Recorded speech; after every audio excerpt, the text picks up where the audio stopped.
She can't eat solid food anymore either. And she has something called odontoma. They grow tumors at the base of their teeth. And she's not a candidate for surgery because she has a chronic lung issue. And I shouldn't have a favorite with it.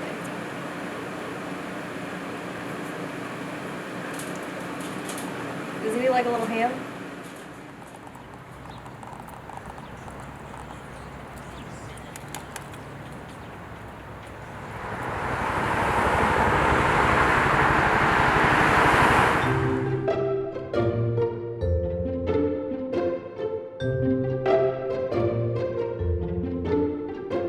Usually a lot of the rehabbers are on the older side. He wasn't expecting a young female to come walking out, legitly being a licensed rehabber. I mean, you don't have to be in your 90s to be a crazy animal person. With squirrels specifically, I've always liked rodents. I've always had pet rats, especially growing up. So as I got older, I just graduated to squirrels. It started originally when I was 17. Found the baby squirrel. And, I found a rehabber, and I was just very interested in them. So then from there, it was that one squirrel that I found, and that was it. Hats off, and I said, you know what, that's what I'm going to do. So then, and I think when I was 18, I got licensed, and I just started rehab, and I went from there, and I just became a squirrel guru now, so. These guys are going to be a week old, maybe a day or two, and they're very tiny.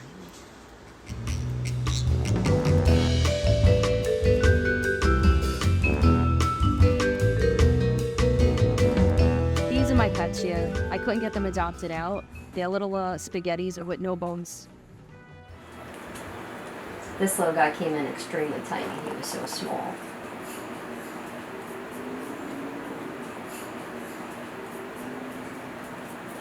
He's actually the smallest and youngest one I got. He was one of the last ones before the season slowed down.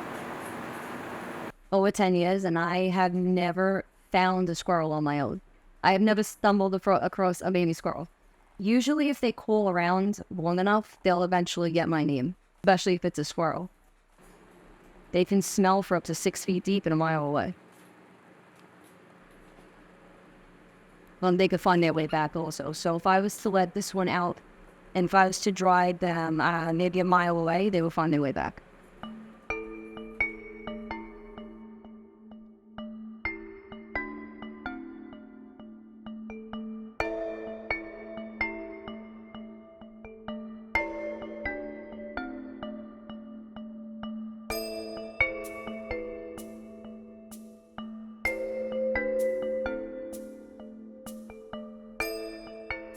You've been around for a while, you've seen it all and had it all.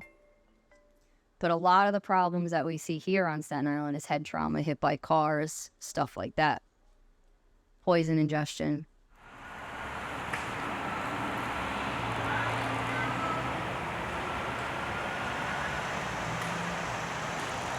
There's actually a decent amount of wildlife we're seeing here. The deer is getting, they're trying to control the population, but it's kind of like trying to unsink a boat with a cup.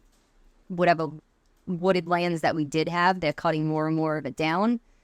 And the more they cut down, the less of a place these animals have to live. So they're going to start moving into our homes because we're taking theirs away. You don't have to like animals, but, at least respect it and understand the fact that if we're taking away where they live, we can't get mad when they come move in.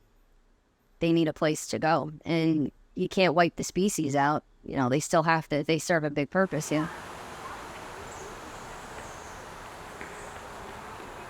Specifically, squirrel rehabbers all have the same complaint. We wish finders would stop feeding them, just keep them warm and find a rehabber. Can't keep them as pets. They're actually very shitty pets. You don't want to keep them. They get food aggressive, they get aggressive. They only bond to the caregiver. So if you keep one as a pet, it's a 20-year commitment. You're going to be the only person that can get within a foot of that squirrel without getting bit. It's a very, very large commitment. They're illegal to keep as pets on top of it. So the biggest complaint we have is please stop trying to feed them. It's kind of like comparing it to if me and you were at Burger King and I get shot. Instead of calling 911, you shove a burger in my mouth. It's the same comparison. That is exactly what it is. So it's always medical first, and majority of the babies that we get in we're not even going to feed them because they need to be hydrated. They need to, they need to be warmed up because they can't control their body temp. That is the biggest thing with rehabbers nationwide, is finders trying to feed them, shove water down their throat or force it in.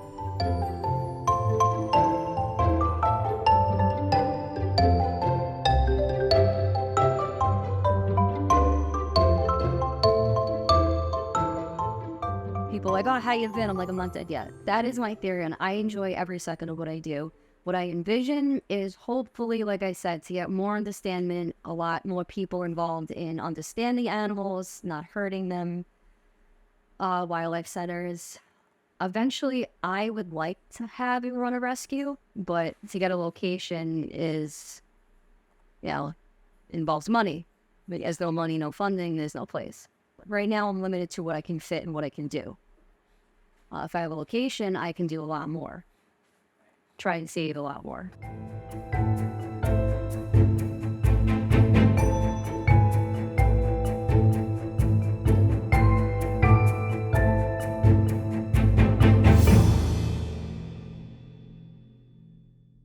She sends me Christmas cards. How do you know you're a crazy squirrel person when you got Christmas cards of squirrels on your fridge and not kids?